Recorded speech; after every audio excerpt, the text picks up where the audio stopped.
JTV ප්‍රකාශය අනුරද සිල්වා අධීක්ෂක වසන්ත ද සිල්වා සම්බන්ධීකාරක ලලිත් බේරුගොඩ මාතර රැන්සෑගොඩ ජලයෙන් යට වේ. අතිකරු ජනාධිපතිතුමාට සුබ උපන්දිනයක්. JTV ප්‍රවෘත්ති අංශය. පාර්ලිමේන්තුවෙන් ඇසෙන රස කතා.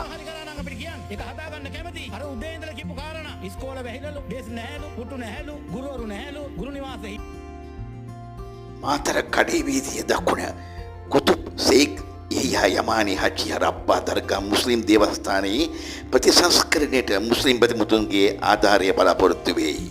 මේ දායක සභාව JTV ප්‍රවෘත්ති අංශයට කරපු ප්‍රකාශයක්. හංගං කන්ත මහා විහාර පාරේ ජල තටාකයක් බලධාරීන්ගේ අවධානයටයි.